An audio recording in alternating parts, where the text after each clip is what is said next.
Hi geeks, it's Jenny again. Today I actually want to show you the new header improvements from our platform.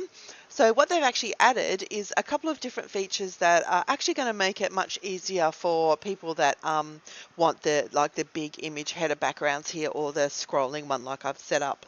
Now, if you don't know, just to show you, this is the row. You can see this images are just scrolling through.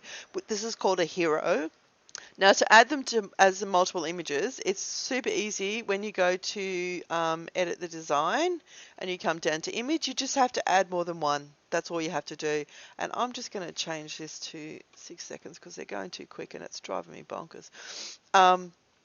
And then you can come down here and kind of change how they're laid out as well. But yeah, if you want to do a scrolling image situation here, like we can say, it's called a hero. You actually just need to add multiple images. That's it. If you just take it back to one, it would just be one image, and it won't, obviously, you won't scroll through anything. And the transition here is also obviously what's going to happen. Sorry, we just have to wait for it to kick in now. There we go. So that's just kind of how it changes. So that's how to get multiple images there. Okay, so what I want to show you today is the improvements that the platform has made to how your headers can appear.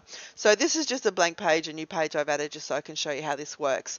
So as per usual, if we go up here, once we kind of hover in here, you can see from the orange divider and the header title here that this section above that is the header, and now I'm in the body kind of here. So what we can actually do now is we can actually make this header merge into this image, merge into our header here. So to do that, what we can do is we need to click on the little orange header here, and I'm going to go edit design. And then you see you have your layout, your style, your shrinking header, which I'm going to cover in a minute, and your spacing. But what they've added here now is this new overlap first row. So if you turn that on, you can see now that we have, sorry, get my mouse out of the way, now that we have our image here actually goes all the way to the top of our page. Now what you do have a consideration of here is the background, like this top section of your image, you kind of have to make sure it's conducive to everything showing. So if like it looks obviously much better on those white clouds than it does on the darker background as you scroll through. So you can see that one where the darker clouds or the menu options and that they're not as clear. So you can see what I mean there. So you just need to take into consideration the background color or the top section of your image. Now what you could actually also do is we're going to come back out here to edit design. And if we add our background color as white, but we come down here and lessen the opacity, that helps. So you can see as this scrolls through, when we get to the next one that's the darker one, oh sorry, we're back to the white clouds. I think the next image is the darker clouds. It will stand out. See, it immediately looks a bit better because we've actually kind of made this header background just slightly transparent. So if we come out of here, you can see the difference there. So you may or may not like how that looks. You can see on that one where it's a fairly light image, it doesn't look too bad. That one, it just kind of looks like we've taken all the color out of. But the next one that's blue, it's quite obvious there. You can see there is a transparent background there. So you may or may not like that. If you don't like that, just make sure that the top of your image or images are conducive to actually seeing these colors. I'm just going to take that out now. Back to edit design. And I'm just going to make this transparent, which is what you need to do for it to show like that. Now, I hear you kind of saying, oh yeah, that's pretty cool, I kind of like that. And it is good if you have product images in as your slider here, for example. That means they kind of get more exposure and the photo is easier to see. We can actually just make this a bit smaller if we want. And you can see it just kind of does the same thing. But what we do need to consider is that what you can actually do as well is along with this is you can make this a sticky header. So if you can watch when I scroll and see how I scroll, and now that changes to white. So that's going to mean that, I mean, obviously this has got not much else information on the page, but it's going to mean that as people scroll down, as soon as it changes to a sticky header, it's actually going to look a lot better. So when people initially land on this page and they see the see it like this, it's like, oh yeah, that's really funky, it's really cool, gives your image here a bit more exposure, a bit more coverage above the fold, that's great. But as soon as they start moving down the page, it becomes a lot more utilitarian, I guess. It becomes a lot more easier to see and to navigate. So you have that option as well. So which is what I would do. I probably wouldn't leave this transparent the whole time and not make it a sticky header. In fact, I make pretty much everything a sticky header. I think it's really important that people can instantly go up here and access your menu. I think that's, you know, a feature that every website needs now. Now, the other improvement they've made is to the sticky header. So what we can actually do is if we come up in here to our header and we go edit design, and you can see you've got your layout. Sorry, it's called a shrinking header, not a sticky header, sorry. You got your layout, which is, you know, how you choose your menu layout, the background color, the style, all that kind of stuff. I'm going to leave that overlap first row on for now. And then this shrinking header, as soon as we get in here, see it moves, you see the little arrow there as soon as we get in here. So what we can do now is actually change what this header looks like from when it's static to when it's shrunk. So actually I'm just thinking the best way to do this is actually probably to actually give it a color, and just I'm going to turn off that overlap for now just to show you the difference. Okay, so now we have just a standard header and you can see we move, it just kind of gets a bit smaller, you know, to facilitate better browsing.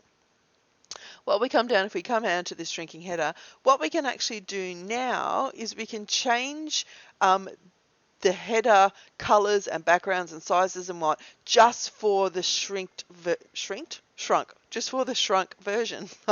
So if we change the background color here to pink, okay, now you can see that you think that hasn't done anything. The reason it hasn't done anything is because I haven't moved down the page yet. So this header is still showing my default header. So this is my default header I've set up. Now as I move, you can see that color kicks in. So these settings, when you're under this shrinking header and that little arrow is active, these settings are for the header when it's shrunk. So you can now make it look different from your main when people land on the page to as they scroll. Now this is really kind of handy and it does look quite great, but just don't go too crazy with it because you want to maintain the continuity of your website. So I actually wouldn't change that to pink. The pink is just too, no, I don't like it at all. But you know, you could change it to whatever you want it to be. So just make sure that you're in this shrinking header section.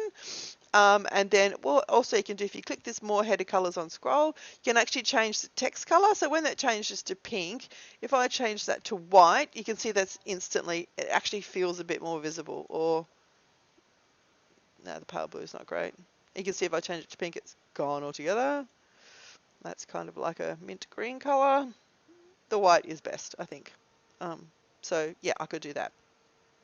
Okay, so what else you can do is you can come in here and actually change this more header colors on scroll. So you can see I've changed the text color to white because it looks better. It was it black before? The black actually is fine, but the white is actually clearer, much clearer on that kind of background color. So that's kind of what you can do as well. And you can change the hover color and the hover border color. So as you kind of go through your menu, you can change those items as well. You can change the logo size too. So once upon a time, this was kind of automatic. This kind of went, you can see I haven't done anything here. So by default, it goes from a big menu and it goes down. That was what the automatic sizing was. Now you can actually change this. So I could make that a much smaller if I wanted to, or I could kind of keep it big, up to you. What was it? It was about 70, wasn't it? About 70%, I think. Actually, I think it was about 73. Okay, so you can see now as it is, I scroll and it kind of gets smaller. You can actually change your logo as well. So if you're going to change, if you have like, this is my grey logo, I also have a gold one. So I could actually make a white one as well. And then when I scroll, I could change, and this changes color. I could make that logo, upload that logo as a white version, which actually is going to tie everything together. So you can see it's actually pretty handy. There's lots of kind of things that you can do. Like I say, don't go too crazy, only because it's a little confusing for people if you kind of go, you know, really wild.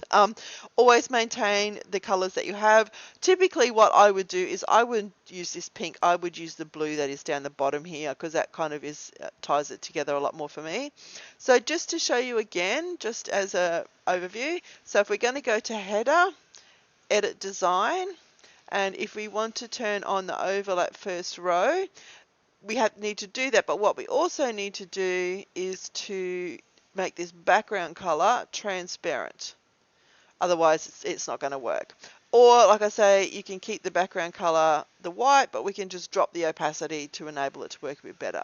However, like I say, you might not like how that kind of, it literally looks like a faded header. You might not like that. So if you don't like that, you would need to make it fully transparent, and just make sure the images that you're using don't do this. They don't make these kind of hard to see.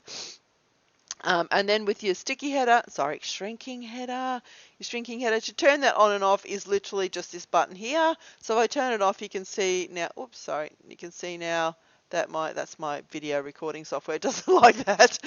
But you can see as I move it, my header just starts to completely disappear, so people don't have access to the menu. And I don't like that, so I'm just going to leave that on. That's you can change the color for your shrinking header as well. So I'm just going to come back into my normal layout, and I'm just going to make that white again. I'm going to turn off the overlap first row, which you can see moves the image down. Now you can see when I turn that on, the image moves up. So if that was transparent, you just get kind of more just more obvious, I guess. So your image kind of gets displayed better. So up to you how you use it. It's super easy to use. Go for it. Have a look. I would always leave the shrinking header on, because it's always a good idea for people to be able to see your menu from wherever they are on your page. And if you want to have a look at actually making your header transparent, go for it and use that as well. And I'll talk to you in the next video. Thanks.